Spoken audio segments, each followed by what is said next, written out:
Hey, welcome, Muscular Gentleman. I'm stoked that you guys are here. This is a fantastic episode with my friend and colleague, Jared Ragsdale. He is the CEO and he's an entrepreneur, but he's the CEO and founder of Nutrithority supplements. And we got a chance to sit down and just break down kind of what supplements you should be taking, why you should be taking, what to start with. So many people talk about supplements as this like end all be all, and the truth is more times than not, people haven't even dialed in their nutrition. They haven't even got set on a plan to eat healthy consistently, and so they just want to dive in and start taking supplements as if this band-aid approach is going to work. And what's nice with this conversation with Jared is we broke that down, kind of explained what to use, when, and why. And the approach that's going to actually help maximize your results. So that's what we got to do. But we also jumped in, Muscular Gentleman, we jumped in and we talked about masculinity. And I can't tell you, at the end of this episode, near the end, Jared drops two huge bombs, truth bombs on living your best life. I was sitting there taking notes and literally saying, I need to make sure I make a reel out of this or some kind of video for like Facebook and for content, because absolutely amazing conversation around masculinity. He's a father, a husband, he's a family man, and I would definitely consider him a muscular gentleman. So jump into this episode. I hope you enjoy it. It's a great one. And if you want to start understanding more about supplements and just understanding the baseline of what you should start with, this is the episode for you. So I'll see you guys in there real quick. If you like what you hear about the supplements that we're discussing with Jared, we're talking about his supplement line, Nutrithority. Look, this is the exact same supplements that I recommend to my men in the online men's coaching program, the Muscular Gentleman. This is my high ticket coaching program. So I'm only recommending the best that I can find, and that's through Jared. So if you like what you hear and you want to check out the supplements that we talk about, go to Nutrithority. I'll put a link in the description, and also use code TMG. That's the Muscular Gentleman, TMG10. TMG10 is the coupon code to get 10% off. Check out those supplements that we discuss here, and let me know if you have any questions. I'll be happy to help you if you're using supplements and you've got your meal planning and your nutrition all dialed in. Welcome to the Muscular Gentleman. Muscular Gentleman. Where we don't apologize for being men.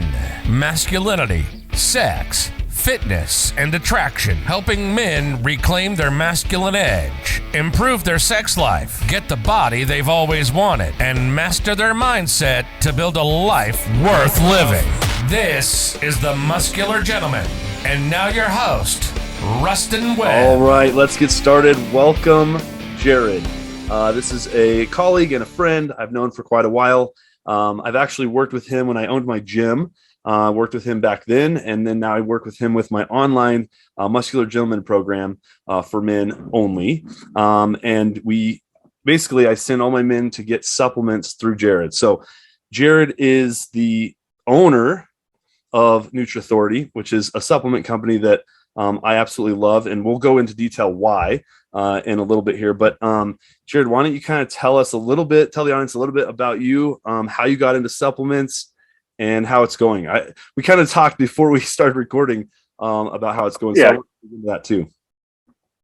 Hey man, good to be here. Good to see you again. You know, my journey in supplements, man, started. So my parents owned a fitness store, and they started it in 1990. 1990, I was 2 years old, and so I grew up actually in the back room of the fitness store, and we sold treadmills, ellipticals, maybe not ellipticals at the time, but home gyms, things like that. And my dad was a little bit of a power lifter in college. He did some bodybuilding stuff. And he always kept a little bit of supplements kind of in the corner of the fitness store. And man, as things progressed, supplements just became a bigger and bigger business. This was back when we were one of the few places with GNC that was out there. And GNC had their sale days. We had a sale day. And eventually Supplement Giant just kind of kept growing and growing over the fitness equipment stuff, which we still have. And so I grew up in the industry. I kind of grew up through the magazines. I was in the fitness stores all the time. So, you know, supplements kind of were always something that I was interested in. And if it wasn't supplements, it was at least, you know, bodybuilding, getting bigger, things like that. So, man, I looked back the other day, I was talking to one of my colleagues and I was telling him, I was like, I counted protein macros when I was in middle school because I had started figuring out some of the stuff I'd wanted. You get unhappy with how you look, or you want to look better than everybody else, or whatever the motivation is. For me, that's what it was when I was in middle school. And so I started tracking what I was eating. I remember eating brown rice and things like that. So I was trying a little bit. It might have been inspired a little bit by like Body for Life by Bill Phillips and things like that. And so that's kind of where it started out. High school, I really took it seriously in high school whenever I got a gym membership. Actually, I used my friend's gym membership. I never actually got one until I went out on my own. But whenever I got to the gym rather than working out at home, things became a lot more serious. And that's when I really started figuring out how to eat a lot better. I mean, I would go to high school and I would take tuna packets, brown rice and broccoli, and I would mix it all together in like a Tupperware container or something. And dude, I had people complaining about it because they could smell it. Teachers that would give me crap about it. And I even had a teacher that specifically came to me. He's like, I did all that stuff that you're doing. It's just not worth it. I figured that out. And he was, standing there with a big plate of like nachos or something like that from school. And I mean, so that was kind of the beginning. At 20, I did my first bodybuilding show. And so that's really when things started kicking in more for me. I think I worked at my parents' store at that time. So I was selling supplements. I was dieting for a show. I was kind of back from college at that point in time. And that was really the big key for figuring all this stuff out was my own interest in bodybuilding. And once I was interested in how the different ingredients work, how everything fits together with diet, with training, with supplementation and things like that. And I would have customers that would come in the stores and they would ask me about products and things. And anything I didn't know, I would get online and I would start like looking up, what does this ingredient do? What's the correct dosage for this stuff? What are the studies? And I would kind of just read through stuff. And that was really how I started getting into it more than anything else. Just my own interest on ingredients. Were these companies making good stuff? Were these ingredients good? Things like that. And so from there, I became really good at recommending products to different people. And the supplement line just became kind of a natural extension. We looked around at the different supplements and it's really amazing how many supplement brands have had scandals and problems, amino spiking protein. There was a time period when we sold a product and it only had half of the protein that it claimed on the label and the rest of it was sugar. And it tasted phenomenal. We sold the crap out of it because everybody came in and we're like, oh, you got to try this. This tastes awesome. This is the early 2000s or something, right? And just not as much scrutiny. The internet wasn't as big. People weren't testing these things as much. But at that point, we kind of always wanted some sort of brand. We just didn't know how to get into it. About 2013, we really took that serious. We started finding manufacturers and we kind of said to ourselves, like, we can do this better than a lot of these companies that we're working for. We want something that we can trust, something we can recommend, something we know for sure what's in it, how good it is. And we also know when there's changes made, it's not a reason that's, it's a reason that we actually approve of. A lot of times companies would make changes to products. Customers got really mad because you use a product for 6 months to a year and then it changes. You get upset that it's not the same thing. So those were all considerations that came into it. But ultimately it was we can do this better and we want to be able to trust where these ingredients come from, trust what's in the product. It's not spiked with anything. It's not half the protein, those kind of things. So that was really kind of what started it. And then 2016, I kind of took over full time at Nutrithority. It's my family's company. My family owns Nutrithority. We own Supplement Giant, things like that. So that retail presence from Supplement Giant really allowed me to go full time with Nutrithority and start building the brand full time at that point. And when I started, I did everything. I mean, packing the boxes, building the website, doing the marketing, that kind of thing. So it's grown, all of it. Yeah. So eventually I hired one person to help, pack the boxes. And then now we've got, a team of people that work with me here in the warehouse. And I've got different people that work remotely as well. So it's going pretty well. For the audience listening, the Supplement Giant is like at least in Colorado, for me, it's like a local supplement store where you can go in, brick and mortar, and you can buy supplements. I think you guys are in several states, right? We're in Kansas and Colorado. So right now we have 11 stores. Okay. I think 8 in Colorado and then the 3 here in Kansas where I'm at. And then Nutrithority is the supplement line that I work with through Jared as one of the owners. Yep. So, okay. You said so many things in all these questions. Sorry. No, this is great. So when you were in high school, were you yep. actually, cause this is, and I don't know your age, but like, sure. I'm 34. 34. Okay. So, when you're in high school, were supplements a big thing? Like, were you using them or you just started eating cleaner at that point? my parents owned the supplement store, so they were pretty cautious on what they let me use. Sure. Different supplements and things. So they let me use protein powder, which was a no-brainer. It's just food for the most part. Creatine, they made me wait till I was 16 years old. And at 16, I tried Optimum Nutrition preload creatine or something. And I remember it was all sugar. Yeah. Sugar and creatine with some aminos. And for how much sugar was in it, it tasted absolutely terrible. And to be honest, I was really excited about creatine because I had heard everybody gets these huge water weight gains. And I was in high school. I didn't care. I just wanted the extra size.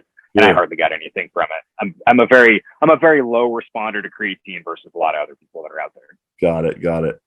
Okay. So that was in high school. Then you went in and you said you did your first show at 20. Yep. Were you like on the younger side of that, doing a bodybuilding show at 20? I was going to say, because I feel like more people do it when they're a little bit older. At least back then, right? 14 years. Yeah, it's definitely more popular now. Yeah, 2008 was the first show I did. And yeah, it was, I think I barely missed the teenage range, 19. I was right. I think within a year of doing that, I think it was maybe November. My birthday's in March. So, 6 months or so. But definitely very few people that got into it that young. Nowadays, it's a lot more popular. TikTok and Instagram and everything is really pushing people into it, which is cool. But back then, whenever I competed, I knew maybe 3 people in my city that had done bodybuilding shows. And now it's just extremely popular. Right, blown up. So you and I have similar. We've got. How many shows have you done now? Did you? Probably. I don't know for sure. I would say 6. 6 is where I was. I didn't compete all the time. It was such a bear for me. Whenever I was competing, it was not something I wanted to do every year. So people that have never done bodybuilding, I personally have. I've done a lot of fitness shoots, but like it is. The diet and the strict eating and just. It is a lot on the body, mentally, emotionally. It's a lot. So to do 6, that seems like a lot. It was yourself through. It was about 20 weeks was usually the diet. So I'd go for 5 months, slow in the beginning. It was really easy first 2 months, things like that. But about when you got 12 weeks left and you're already drained, you're like, I don't know how I'm gonna make it through. So it was tough. It was tough, but it was fun. I feel I'm past that portion of my life at this point. I really had a lot of fun with bodybuilding. It's just a different direction at this point. Yeah, definitely. Okay, so I have to ask you, because you've been in the supplement industry for so long, and you talked about the magazines. So I think most men have seen the bodybuilding magazines. You see these guys that are just jacked and on all sorts of stuff. Yep. To be honest, how many of them actually take the supplement that they're advertised with in the magazine? Like, is it common, or are they just like here, I tasted it once and I'm going to do a photo shoot with holding the canister? I'd say it's probably pretty common that back when we were looking at the magazines, they probably didn't use a whole lot of what they were actually promoting. Yeah. I remember a story. I don't remember the names or anything, but we had all the different supplement reps that would come to our stores and they would tell us, oh, this bodybuilder sponsored by this company over here, but he actually uses our product, and he trades the stuff he gets for free, sells it to his buddies, and he uses our stuff. And so I think there was a lot of that going on. Nowadays, I think there's definitely a lot more using supplements than before. Back then, there wasn't a lot. It was protein, creatine, aminos.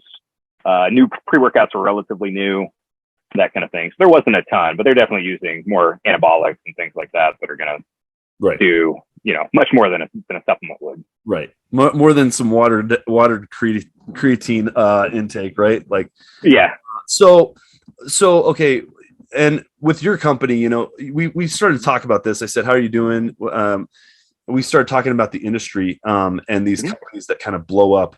And I think most of the men listening to this are pretty knowledgeable and savvy to understand, like, a lot of these influencers on Instagram and things like that, they come out with this, hey, promote this supplement. You have 3 million followers, even though you don't know much about it, just push it and they get, kickback. And for sure. So yeah, talk to us a little bit about how companies like in the supplement world are either growing or spiking things like that. Yeah, so it depends on how far you go back, right? Because different companies, like there were companies that the big names that got their start and why they're such big names, which, they were big maybe 10 years ago and they've started to come down a little bit since then, but they started with pro hormones, which were essentially designer steroids at the time. And that got their name going. Today it's different. There's less of that, but the same idea still happens in different ways. The influencer way is the easiest. Either the influencer is, starting his own brand or her brand, or somebody partners with them to start their own brand, or they're just hired by the company. I mean, that's the fastest way you could get your name out there. Whether or not they believe in the products or not, it's really who's got the deeper pocket. There's plenty of these companies that are spending $100,000 just on Facebook ads every month, and it's just insane. They're huge companies. And so the other side of that is just like the pro hormones that were made, in the early 2000s that really got some of these companies going, in the late 90s, that kind of thing. The new stuff is really what kind of gray area supplements can you create? SARMs are really big, but SARMs are technically illegal at this point in time. People still sell them. It's whether or not the law is enforced. SARMs is a big one, but really it's different ingredients. Like DMAA was huge in pre-workouts for a while. They took that off the market. They claimed it was from geranium plants. It was never from a geranium plant. It was a designer stimulant they created. And so that one's not allowed to be made anymore. That was what was in the old Jack 3D product. Huge. So DMAA. Yep. Okay.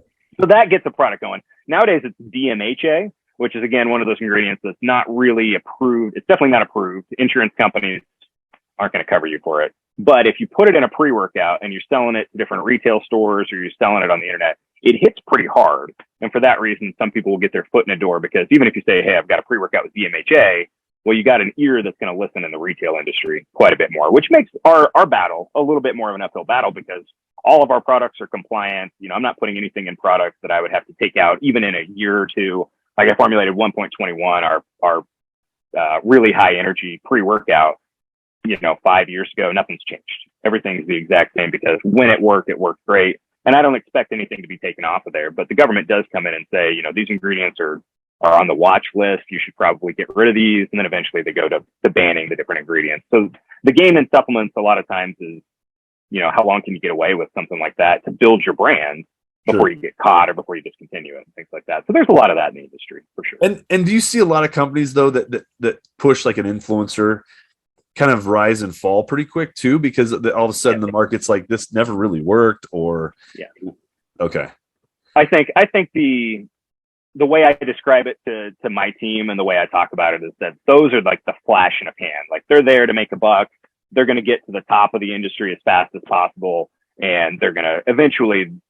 There's no foundation. There's nothing they were really built off of except for this one influencer's popularity. And then the brand popularity starts to go down after a while when people realize the products aren't as good as they thought they were, or some other issues that go into the brand. Yeah, that makes sense. So with your supplements, and I'm encouraging everybody on here to check out his website. We'll talk about how to reach Jared, how to find his website, things like that. But one of the reasons I work with you and with the Muscular Gentleman is because just what you explained, the integrity behind the company and what you're putting into this into these supplements is regulated by you, and it's like you have a standard above a lot of these other companies. You're not going to push just an influencer just to get a rise, but also knowing that your supplement ingredients are pure and obviously, like you said, not on a watch list. So do you get like an email, like, or what do you get letters in the mail saying like, here's the products that are like on the chopping block? No, you have to pay attention to that stuff. I mean, I almost said the IRS there. The FDA will release different stuff on their website. That's usually the place that you find it the easiest. Is the FDA watch list. Hey, these ingredients are on there. Essentially they're not illegal, but we're watching them. You probably should take them out of your products. And eventually they'll go after you a lot of times and send you a warning letter. Hey, you're using these products that are on our watch list. They really shouldn't be in there. You need to take them out of your product. So we've never gotten one of those letters, but they're pretty common. You can find FDA warning letters. If you just Google FDA warning letters plus the brand that you're looking up, you'll probably find some FDA warning letters. And what did they end up just like rating some of these companies that don't comply? Yeah, a lot of times they'll raid the manufacturing companies or they'll raid the companies themselves. I mean, there was a big issue with Blackstone Labs just a few years ago. The two owners, I think, are doing jail time soon because they were selling pro hormones and things that were illegal at the time, but they made a huge business out of it. And there was videos of them driving Lamborghinis, having these mansions, everything. They were living the top of their life right there, but now they're going to prison. So, so say goodbye to your life. It's not worth it. It's not worth it. No. So that's hilarious. With your line, so a lot of the guys on here, most of the men that come to me, they want both, right? They want everything. They want to put on muscle. They want to get ripped. Yep. And I, with my men, I obviously, this, I teach minimal amount. Like I always tell my men, look, if you can't get your diet in check, the supplements you're going to dump on top of this, whatever your junk food you're eating now is not going to be this effective mode of getting to where you want to go. Right.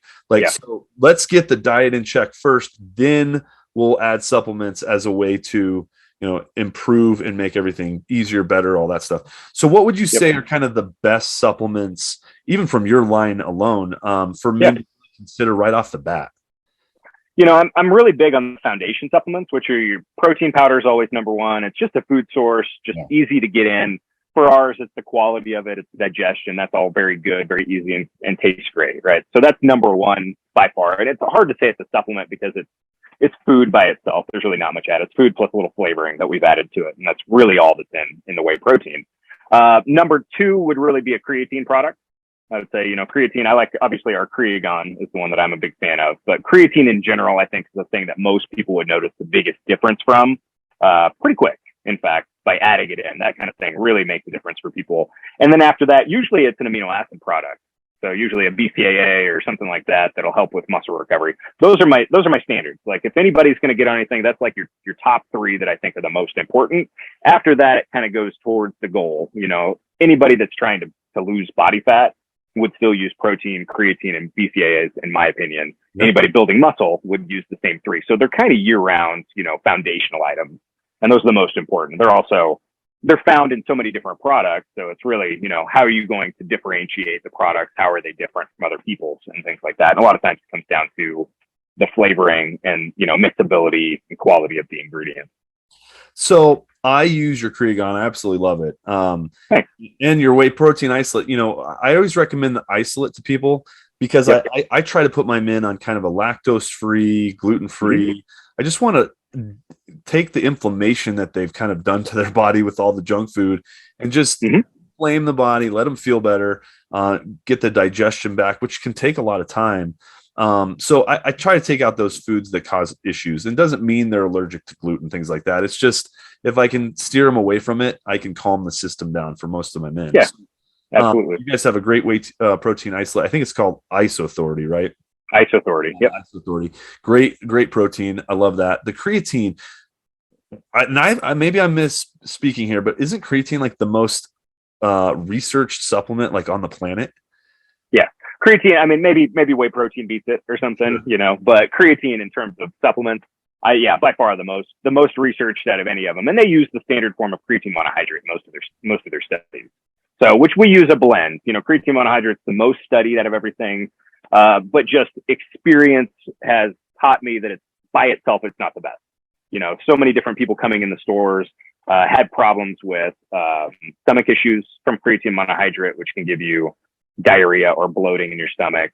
Improper absorption from it can cause water retention in the skin so that you look more bloated. The water retention that you hold from creatine really should be in the muscle. It shouldn't be in the skin. So if you do gain some water weight from it, it shouldn't be crazy. And it should never be, like you look more bloated. It should, more muscular is really the way it should be. And so we took the creatine monohydrate, which is kind of one of the base ingredients that we use, and we cut it down a little bit and mixed it with two other ingredients, which is dicreatine malate and creatine magnesium chelate. And so the two different ones work together. They absorb better than creatine monohydrate in the first place, but they also have different benefits to them. So the magnesium and the creatine magnesium chelate keeps your stomach from destroying the creatine and having the stomach issues that you would normally have.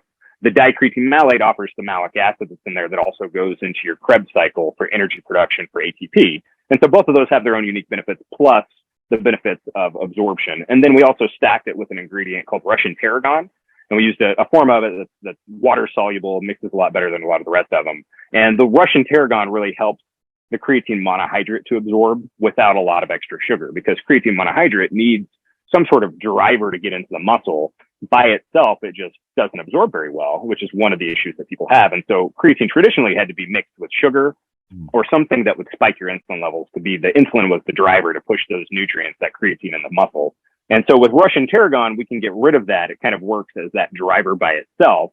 And when it's combined with those other two types of creatine, it's just been a fantastic result that we've had with that product. Look, and I can speak from experience for well over a couple years of using this. I love it. I mean, I can actually notice a difference. Like if I've been off for a couple of weeks or something like that, and I can notice it the day of taking it. I mean, it's that quick. I mean, and here's what he was saying was the ATPs that, and correct me if I'm wrong, Jared, but like when you, let's say you're bench pressing, right? This is that common example, and you get to that rep where you can't push anymore and you're stuck. It's basically your body saying, look, I'm out of ATPs. I don't have the energy to push myself for another rep. The creatine can kind of spike your ATP levels to where you do eke out maybe one or two more reps where you would have stopped previously. Does that kind of make sense? So now you're able to build a little bit more strength, break down a little bit more fiber to build your muscle. And like he said, you'll start to basically shuttle water into the muscle cells to get a little bit of size. It's not permanent. So if you stop taking creatine, that water is going to go away.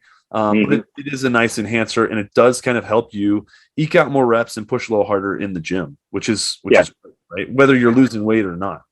Yeah, and from set to set. I mean, the recovery process from one set to the next set is faster with creatine in there. So even though, that last rep and things like that are going to be enhanced and be a little easier, you're going to notice that the recovery from set to set will be a bigger difference for people. And strength increases is the biggest thing you would notice for creatine. It's just that endurance in the gym and noticing, it seems a little easier. I'm bench pressing 225 or whatever, and it's like, why does this feel just a little bit easier than it did? And that's creatine. It gives you that edge to gain strength a little bit easier. Right. And I've had men talk to me like, oh, is this something I should worry about? Look, the safety of this stuff has been so well researched, and you can eat a steak and end up getting creatine in your system. So it's not like you're not intaking it already. This is just a higher dose.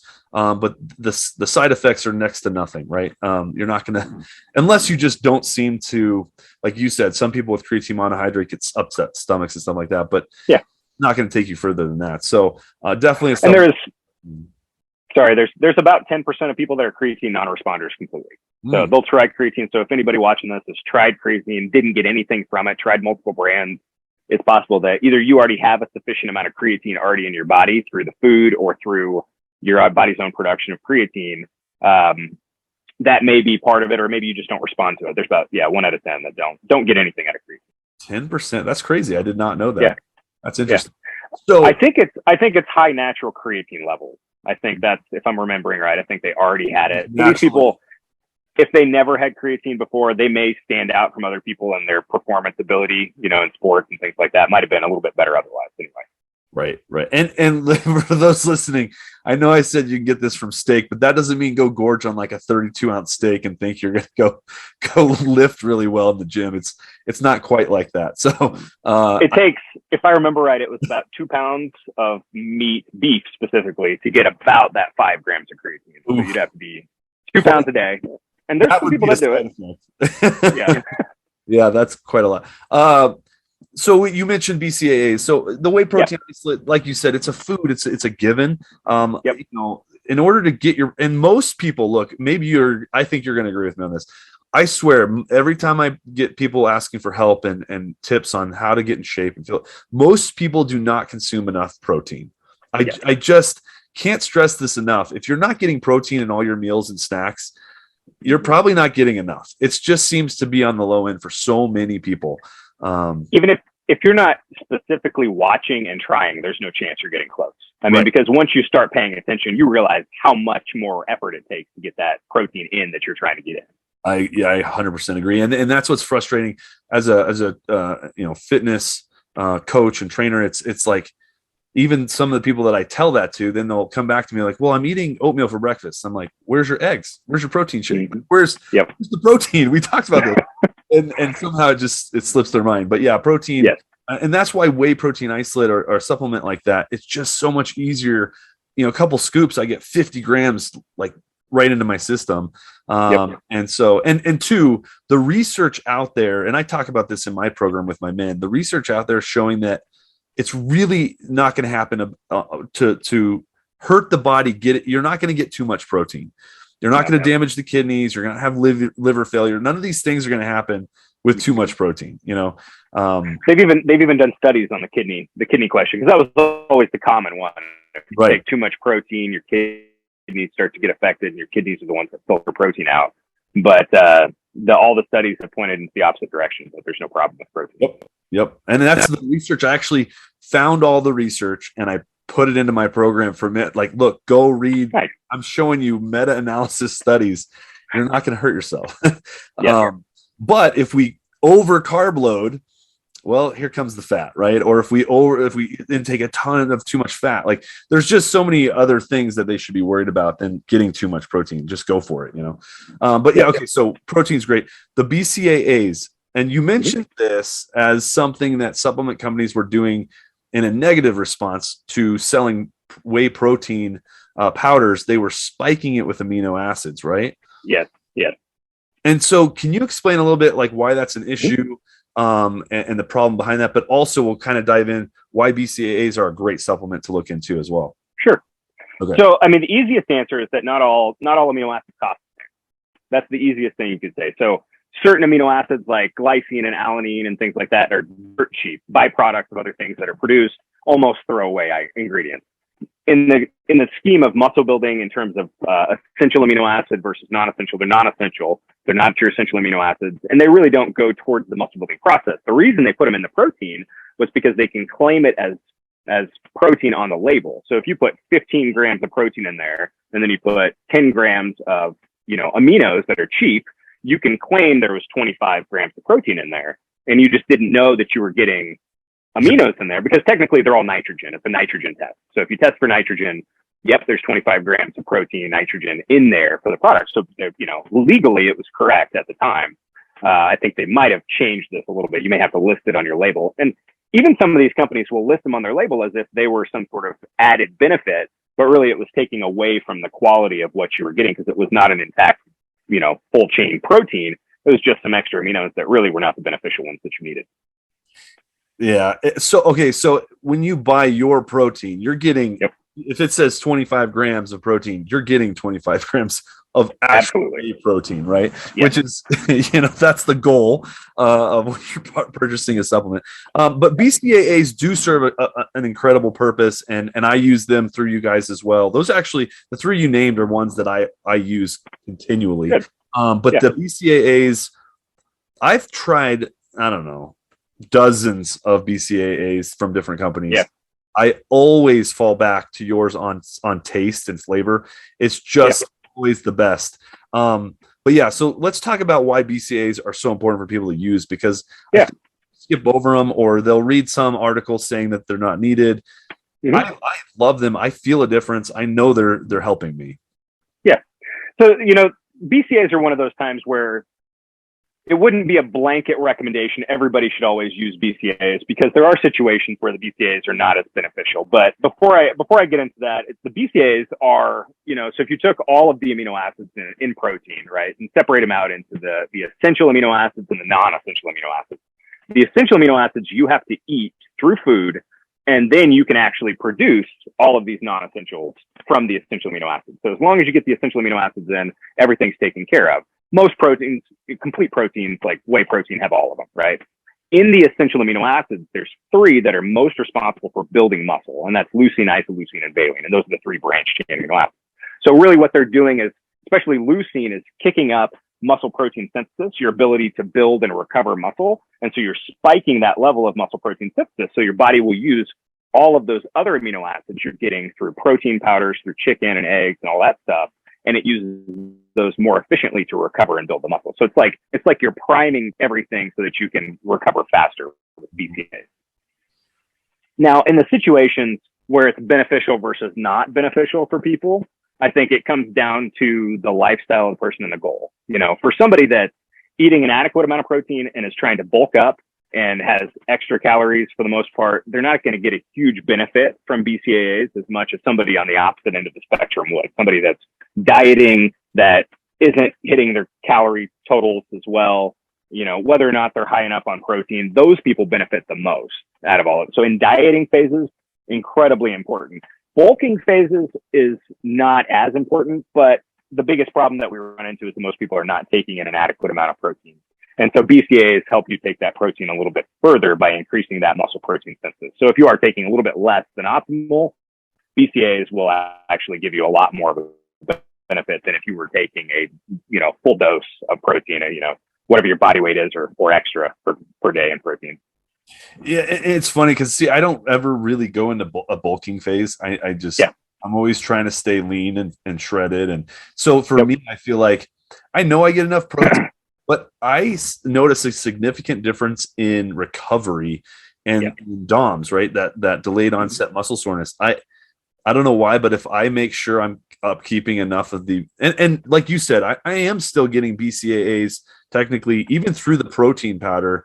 It's just not spiked in the wrong way, but I'm getting it through that. Obviously my beef and chicken and all the meats that I eat, but I don't know why, but if I spike it high enough with BCAAs, I can recover really quickly. And when I don't take it, I notice my soreness kind of linger a little bit more, which I find really interesting. Likely due to you just not taking an excess amount of calories. That's the biggest thing for recovery. People that are taking a ton of extra calories generally have a little bit better recovery, but BCAAs, I still use them year round, even if I was bulking or not. It's kind of an insurance policy for me, and they're so cheap, that it's really it's no reason not to add them in there. But, say you had a guy that was really strapped for cash and couldn't make it, the BCAAs would be the one that I would drop. Protein and creatine, I would. That makes sense. That's good. Yeah. And it's funny because, the whey protein, it's just one of those, technically it's a cheaper way to get more protein in the system than the steak or, things like that. So the whey protein makes sense for a budget. The creatine, it's just one of those extra ways to keep your workouts all, going consistently. And the BCAAs, it's so cheap though, that it's kind of like an extra bonus for me too. It's because I steer away from sugar so much and so often that it's a nice sweet treat to have, throughout the day. Cause the flavors you guys have are phenomenal.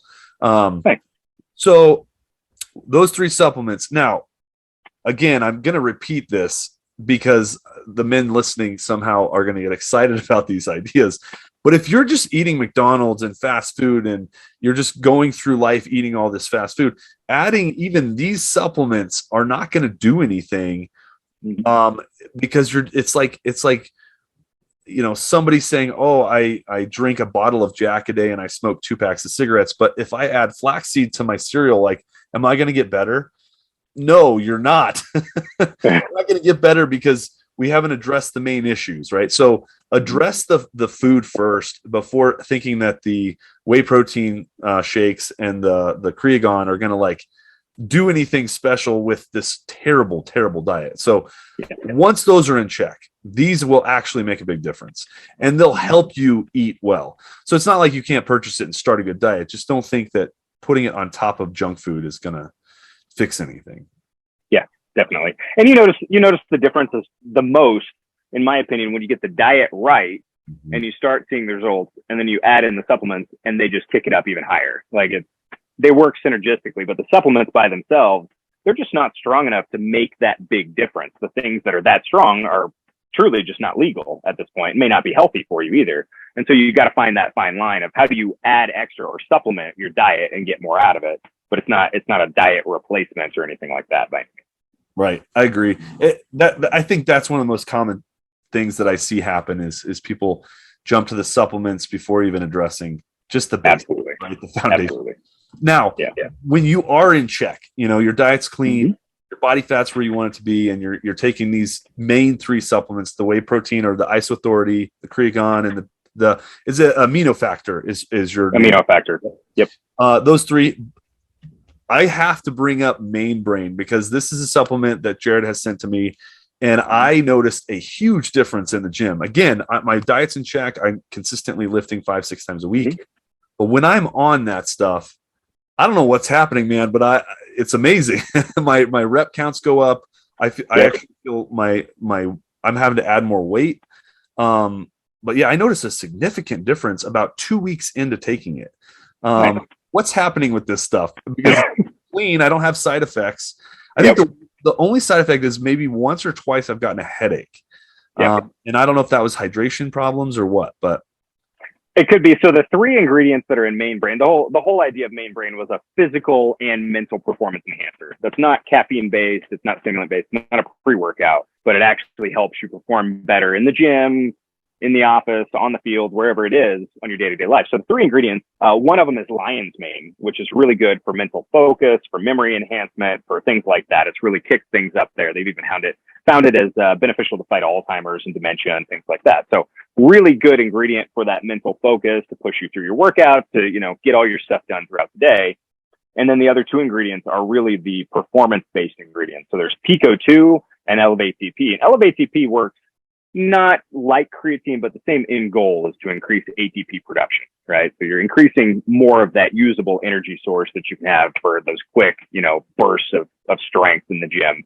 And then Pico 2, it's actually a blend of all these different mushrooms. I think it's 7 different mushroom extracts that they put together that all help with, I mean, the studies show VO2 max increase, strength increase, recovery increase. I mean, just a tremendous amount of things that it helps with in your performance from just the Pico 2. So all three of them together seem to work really well for, you know, just feeling better, performing better in the gym, things like that. And it's a great addition, especially for somebody, even somebody that's not into lifting as much as we are. But, you know, I've got a bunch of MMA guys that I work with. Those guys love something like Main Brain because it helps with their endurance, their focus, you know, and even recovery after the workouts and things. But they're not lifting as heavy. So it's real versatile for who it's going to work for too. That's cool. Now, even let's go outside of an MMA fighter. What about, like, let's go to something kind of more like a golfer. Like, if I were to recommend that to a golfer, like, hey, take this, you know, before you're around a golf, I would think that it would probably make a difference. Yeah, it depends. I'm not a big golfer, so I'm not going to be able to tell you much on golf.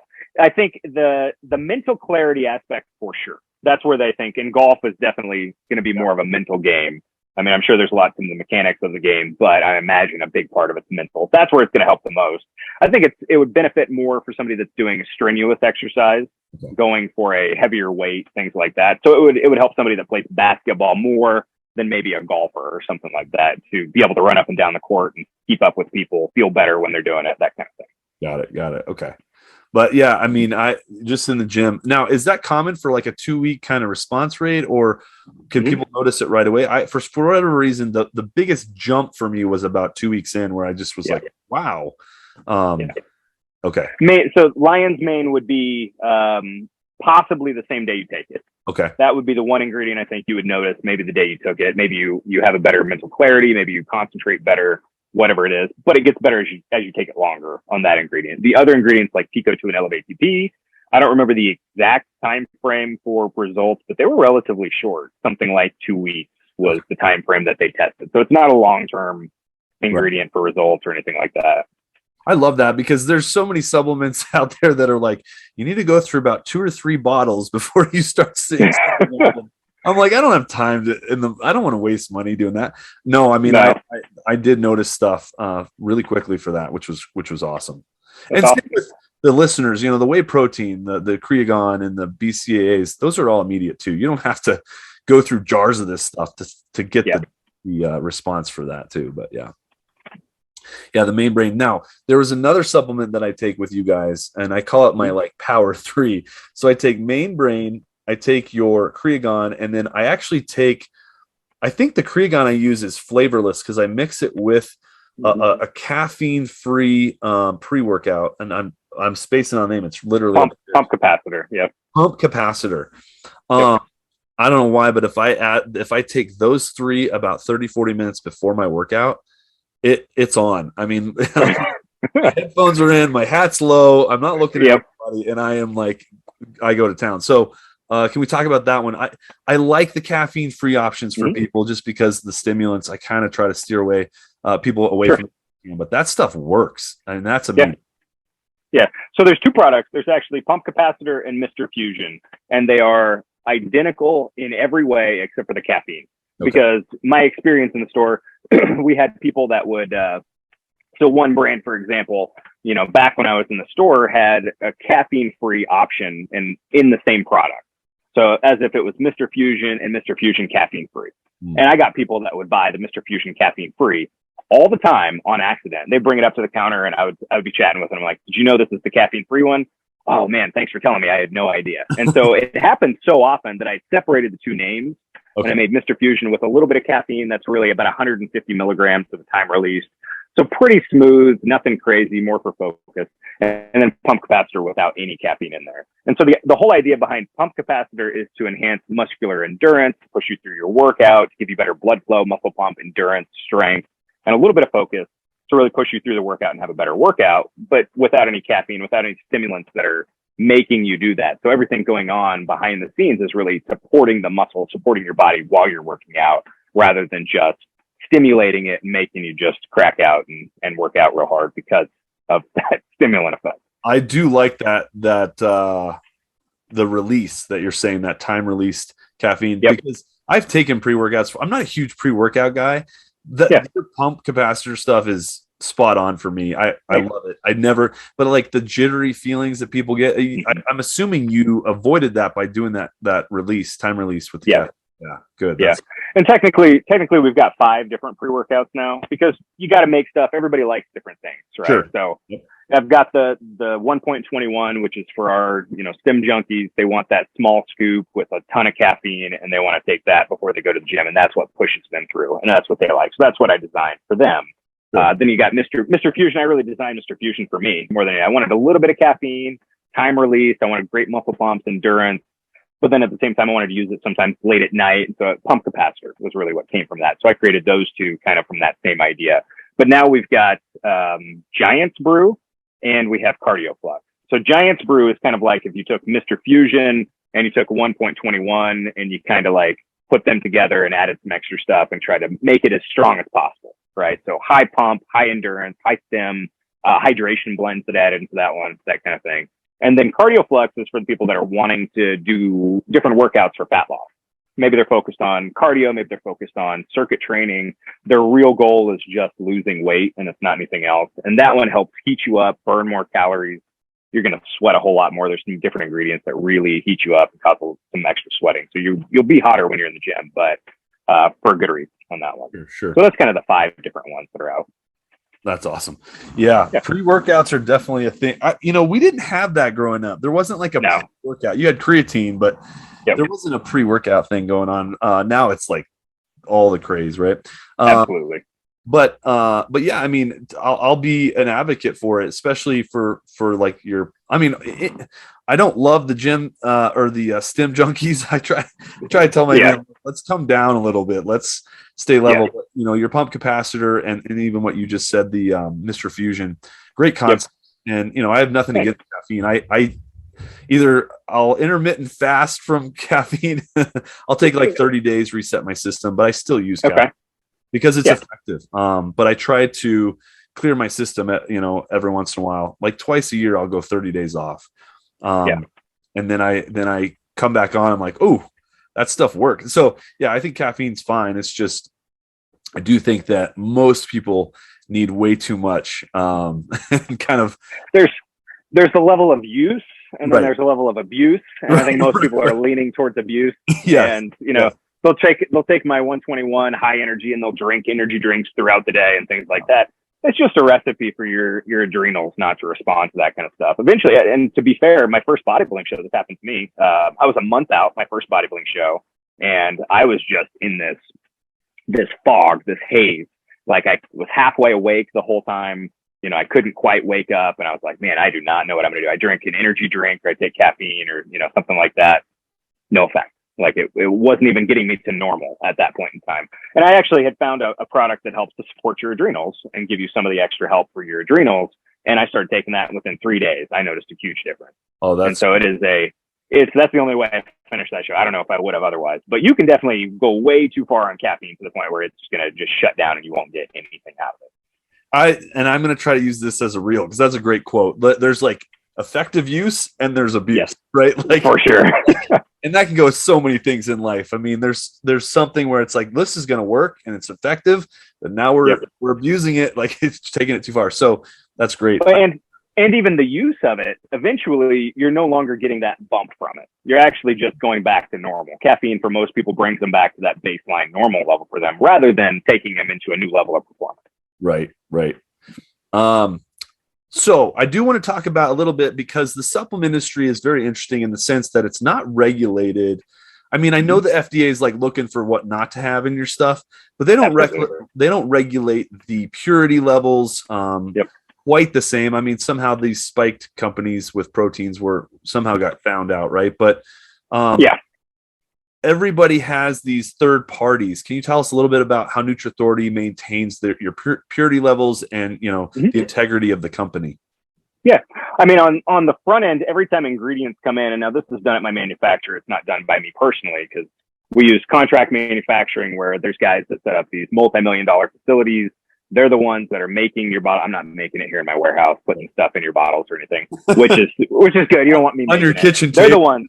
Yeah. There's some big brands that started out like that. You'd be amazed how many people are making pills in the back of their store in their basement or something with little capsule machines. And yeah, you don't want to know. But so contract manufacturers, yeah, they have a lot more of that red tape to deal with when it comes to how are you handling each of these ingredients, what's the chain of command, you know, all that stuff. But whenever they get ingredients in, every single one of them is tested for purity, tested to make sure it is what it is. And they go through all these different tests to make sure they got what they were looking for. And then on our end, whenever we get the product, we'll take a bottle whenever we get it in, we'll send it off to a third party to test for specific things. Testing for every ingredient is sometimes not even possible. Certain ingredients don't have tests that you can test for their presence in the product. Like creatine, you can test to see if there's creatine, but it's hard to test which type of creatine is in the product, for example. But say protein, we send our protein off. I want to know how much protein is in here. I want to know which amino acids are in here specifically so I can see if it was amino spikes, because not only am I worried about the consumer getting the right product, I'm also worried about any manufacturer out there not giving me what I ordered. Right. You know, if they can cut corners sometime and they think they've got somebody that doesn't know any better, they might give you a lower quality protein. They may give you something else that they may amino spike it and you just don't know. And so we'll send that off. We test for the amino acid content to make sure it's whey protein in the first place, make sure it's not amino spiked. And then we test for how much protein's in there, how much nitrogen as well. So we know exactly what we're getting out of it. That's awesome. So that's kind of how we handle it on our side. So how much can we test? And you can't test every bottle every time, but you do put in these randomized tests, like, okay, grab a bottle from this new batch that came in. Let's go ship it out. Before we ever send it out to anybody else, we want to know what we got. And so that's kind of the third party testing. And my manufacturer does that. There's 3 levels of it. There's the level of ingredients when they get the ingredients in themselves. There's the level of it that they test these products also after they get them. They send them off and they test them, and then they send them to me. And then there's also my testing that we do. So we make sure we verify what they've gotten in the first place. Got it. And don't you live pretty close to your warehouse? I live like 5 minutes away from my warehouse. Pretty awesome. That's some like eagle eye view right there on the company. I mean, like, it's great. Yeah. I would say a lot of these supplement companies don't live even close. You know, the owners don't even live close to their manufacturer or their warehouse or anything, right? Like, it's just drop ship, or, you know, it's all drop ship. Yeah, they put them in fulfillment centers. That's one of the things that's real common is these supplement companies aren't even supplement companies. They're just marketing companies at this point in time. They're not keeping any products themselves. All they're doing is getting them into the fulfillment centers. Fulfillment centers handle everything else themselves. And then they're just trying to market them and sell them themselves. And that's pretty much it. So most of these companies, you go to their facilities, they wouldn't have any products in stock or anything. It's just some guys in some offices, you know, working and that kind of thing. Got it. Yeah. Master marketers. Master marketers. They're better than me, you know. That's funny. Okay, so let's talk a little bit, just because this is the Muscular Gentleman. We always try to talk about how to level up as men. Supplements, I think, are huge. I think it's a great way to get better at what you're doing in the world of getting in shape, feeling better, being the best versions of ourselves. Do you mind if I ask, what's your take on masculinity? Masculinity, it changes, you know, as I grow. It's a lot different than probably what I thought it was. You know, you grow up with Arnold Schwarzenegger being kind of like the definition of masculine. You get big and bulky and, you know, and Rambo and things like that are really the definitions that I grew up with. And at this point in time, it's a lot different for me.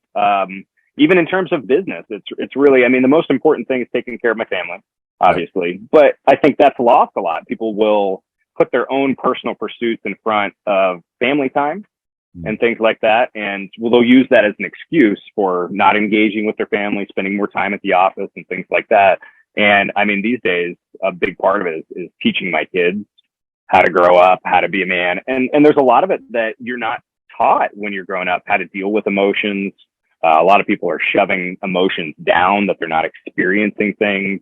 They're uncomfortable. They don't even realize the reason that they're so uncomfortable, and they can't say things to other people that make them uncomfortable. And I think for me, that's the biggest thing. Masculinity is actually, if I'm scared inside here and I'm afraid to, if I can't express an emotion, if I can't, tell somebody how I feel or compliment somebody or something like that, I mean, that's not masculine to me. That's actually, that's more of a cowardice. That's like, but it's seen as masculinity in our society. Right. If that makes sense.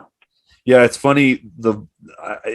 In my program, we talk about weak masculinity, which is kind of what you're describing. It's like you're taking what you should be able to use in a positive way, and you're becoming weak with it. It's withdrawn, but, and then there's this toxic side. So we kind of describe it as, there's true masculinity, which is like your characteristics where you're strong, your leadership, the ability to think logically, the ability to be decisive and assertive, like in a positive way.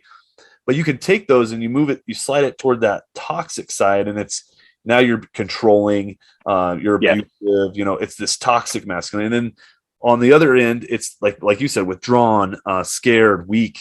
That's that weak masculinity where it's like you're not even using these traits that you have in you, these characteristics kind of pour out of you. Go ahead. I would actually say that the toxic side of it is just another version of the weak side. Yeah. Because they're hyper focusing on one aspect of masculinity while repressing a different side of it completely. And so that's, in my mind, if you're repressing anything in that way, it's a weak masculinity. You're not confident in yourself. You're actually covering up something that you're uncomfortable about in yourself. That's why you're controlling, because you can't handle what comes. That's why you want everybody to do things the way you want them to do. That's why you're checking up on, your wife and things like that. And so controlling is really your own issues that you have internally. I love that. That's great. Yeah, no, that's exactly right. And it's funny because I feel like today's society and the media, they take true masculinity and they're calling that toxic. And I'm like, yes. Oh my word, what are we doing? We're losing men left and right. They're dropping. And like you said, such an important factor is taking care of our family, being present. I mean, the amount of men that are or boys that are growing up with a fatherless home, or an absent father is staggering. And they might be living in the house, but they're just checked out. And that kid's watch, emulate, model after this like absent masculine figure, Yeah. And it's funny because I listened to a podcast with I don't know if you listened to Jordan Peterson ever, but he did a great podcast with a guy that wrote a book on masculinity, and he was saying that these shootings that are taking place, they're starting to see, obviously they're all like middle-aged, white men, or that's common, right? Are boys. It's boys, but they're living in fatherless homes. The father's either in jail, the father's gone completely, or he's abusive. But it's this very common theme. And for me, as an advocate toward masculinity, as somebody that believes that we need to step up as men and become more masculine, that seems, frightening to see that statistic, how bad it is. And it's funny because I actually spoke with one of my men in the program. He's like, well, I'm not a father. And I said, but how many people do you influence in your area or in your sphere of influence that you could be a father figure or a masculine figure to other people to like feel that energy from? And he's like, well, one of my guys that I know, he coaches a little league baseball. And he's like, man, I have so much influence over these kids. I'm like, yeah, that's what they need. They need us as men to step up, even for the people that aren't our own children, to help show what masculinity looks like, Yeah, absolutely. Yeah. Well, I like your take on that. So what do you think we need to do as a society and as men listening to improve masculinity from kind of you could even say global aspect? That's a tough one. There's a lot of it that's traditional. Like when we talk about the protector role, you talk about the provider role, you talk about that kind of thing. That's the traditional version of masculinity, the good type to me, right? The person that's doing those, influencing others in a positive way. They're taking leadership. They're owning their mistakes, things like that. The stuff that's new to me is the stuff that I wasn't aware of, because that was stuff that I tried to live in my life. I think the biggest aspect now is to see, and this is kind of going out into left field a little bit, but it's really seeing what motivates you and seeing what's driving you to get what you want, because that's ultimately where everything's going to come from. And if you're not examining and questioning your motivations for what you want, you're gonna go after something that you actually don't care about. Like the people, like take for me, for example, some of this has been a relatively new last 5 years kind of thing. So I've got, my oldest is 12, and then I've got two younger boys. I've got 3 boys, 12, 10, and 8.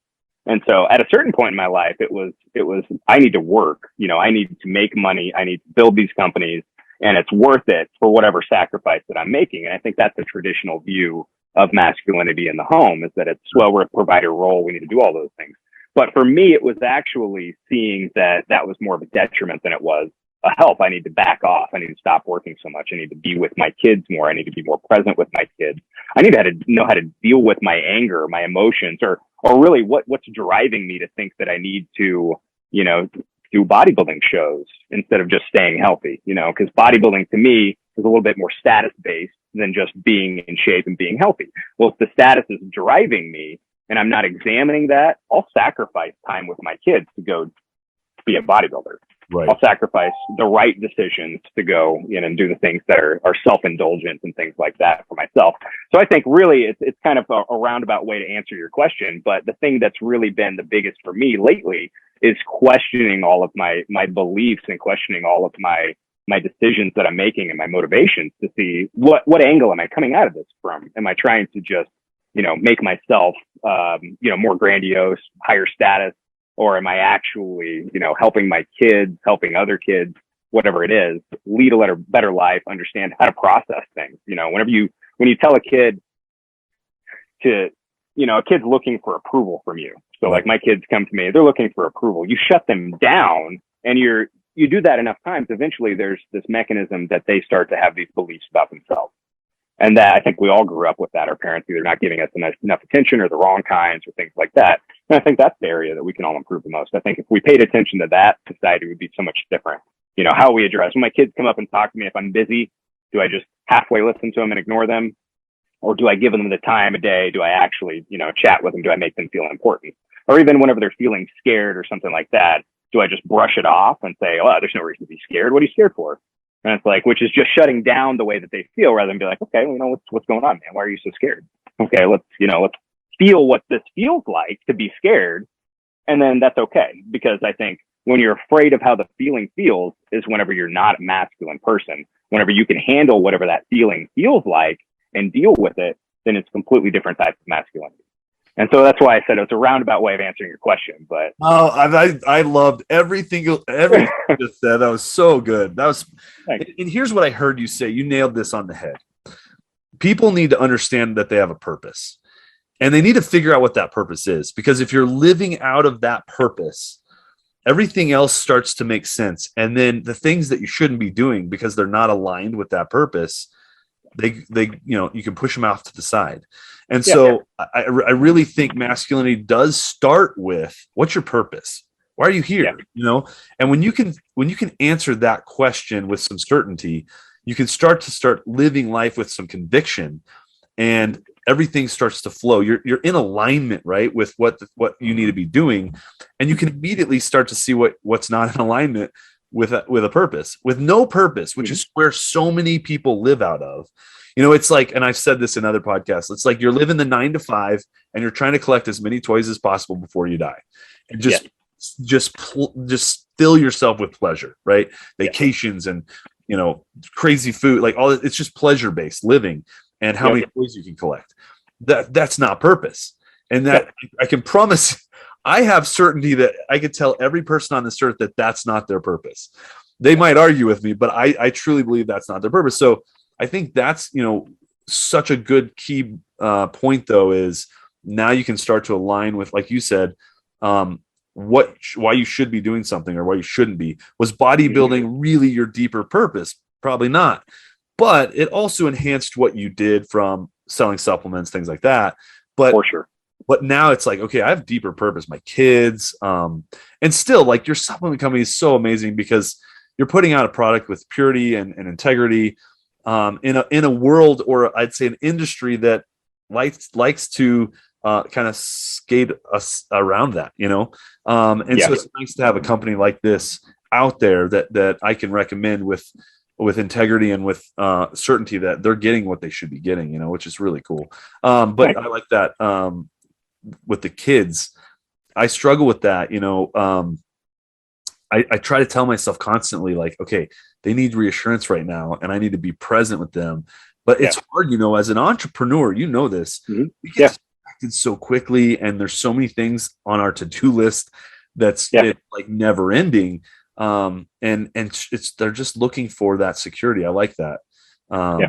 Or certain, I guess they're looking for validation, validation, acceptance for who they are. I mean, as a little kid, they're not trying to change who they are. They just are who they are, and they're all different. And so some will need more validation. I've got some, one of my kids that is always around me, and the other two are playing video games or watching TV or something like that. And one of them is just always on me, and he just needs a lot more attention than the other ones do. And so I think that there's the side of masculinity that's softer in that area, I think is a really profound way to help your kids, help other people, give them your full attention. I think is really a hard thing to do, but it's incredibly valuable. Yeah. And it's our job, right? It's our role, our responsibility as men to provide that. And then, like we kind of talked about, you see the kids growing up without that masculine and that validation. And like you said, just the ability to, hey, I love you for who you are. You're good enough. Like, you've got everything. When they grow up without that, it creates so many issues, so that's excellent. Okay. You seek validation all the wrong places. Social media, things like that, girls, drugs, money, whatever it is, that's your validation. And for me, for a lot of entrepreneurs, it's the grind of building a business or making more money or being more successful. And I think that there's so many traps. I think one time I put on my Facebook profile, it was, like a bio, and it was ignore the dangling carrot, because there's always a dangling carrot that's out there in front of you saying, well, if you just work a little bit harder, you'll get this, which to some degree, obviously that's true. Like, I own my own company. Like, I work as much as possible, but there's a balance that has to be there. And it's, even if it's not in time, because sometimes your time has to be at your company or whatever it is, you got to do what you got to do. But whenever you're there, I think that validation and that acceptance of other people just as they are most of the time, but especially your kids, there's nothing that could be more important. And I think that's something I've tried to look back on my own parents with, and even just, notice those situations and things and how they made me feel at times. And I'm like, man, I don't want my kids to feel like that. Not that my parents were bad parents. They were great, but it's just, we're in a different realm. It's, 2022. And when my parents were raising me in the 80s and 90s, it was just a completely different atmosphere, different mentality, things like that. And so we have so much more information now. We know how this affects kids in the long term. We know what kind of thoughts it puts in their heads whenever you tell them they need to do better and better and better and things like that, rather than just saying, hey, that's awesome, man, you did a great job. Right. It's so funny. We talked about golf earlier. I take my 3-year-old son. He loves golf, so I take him to this par 3 course. And I grew up golfing as well, and so I grew up with an imbalanced view of golf, because my dad he wasn't the nicest fellow, and there was some pushing there. But I watched my 3-year-old. I'm like, man, I just want you to have fun, and we'll figure it out as we go. But he's so good it's like hard sometimes. I'm like, I want to like steer him, but then I gotta back off. Like, I gotta just be the dad who like is his cheerleader and fan. Like, right now, I'm his caddy. When we go, he literally will tell me, like, Dad, I need the 9-iron, and I'll have to like I just carry his bag. And that's awesome. But it's hard not to sometimes as parents, because we're like, man, I could make you so good if I wanted to, and all this stuff. And then I'm like, wait, what does he want? I've got to focus on his wants and needs and things like that. But it's so true. Okay. Well, even beyond that, it's that thought of, well, if I'm not like this, then maybe my dad doesn't love me. And it's that's the bigger thing to me. It's like, how do I get my dad's love? Will I succeed at a high level? And so then those types of things become this driver for you to succeed in life. And you don't even know that's the reason that you're doing it. That's and so That's the hard part. It's a deeper question, right? Yeah.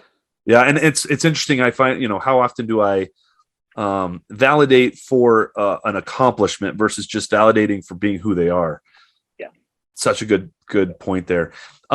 If you're listening, you haven't taken notes. He just dropped another bomb. So one is find your purpose, right? If you don't have that, nail it down, because you can start to live in alignment with that purpose, which can really level up the masculinity part of your life.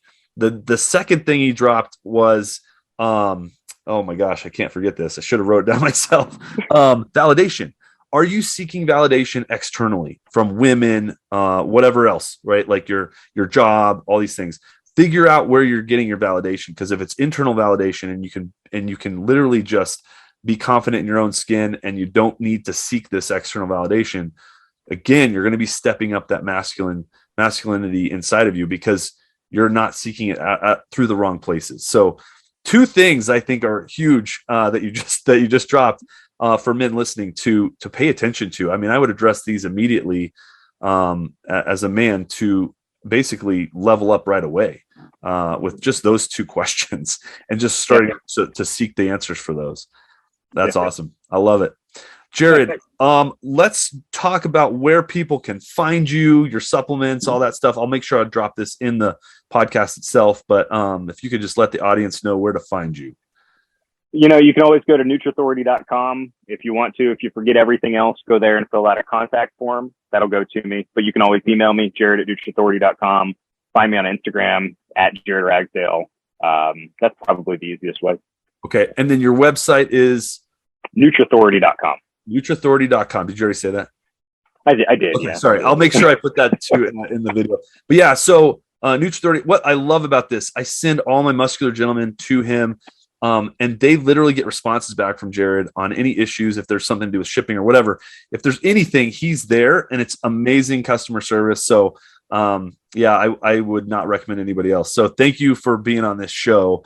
And we definitely have to dive in. I want to do a part 2 with you down the road if you're up for it, because there's so many more supplements we can talk about. I love getting the basics down for people, but there's so many cool things out there that can help people as they continue to level up. And my men, it's like there is no ceiling, right, to their life. It's like, how do we level up till the day we die? Knowing we gave it our all and we continue to try to become better men.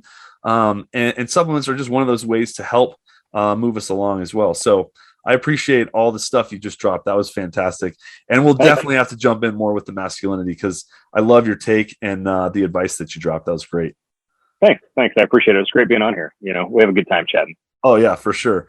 Well, I'm always down for round 2. Yes, let's do round 2. We'll do it for sure. Well, thanks for being here, and we'll talk to you soon. All right. You've been listening to the Muscular Gentleman. Finally, a podcast that's unapologetic for being a man. Thanks for joining us this week. Make sure you visit the website, www.themusculargentleman.com. You can subscribe to the show on iTunes, Stitcher, or via RSS, so you'll never miss a show. While you're at it, if you like the show, we'd appreciate a rating on iTunes, or just tell a buddy about the show. That would help too. Don't forget, Rustin is available for private coaching. Embrace your masculinity and live the life you've always wanted. See you next time on The Muscular Gentleman.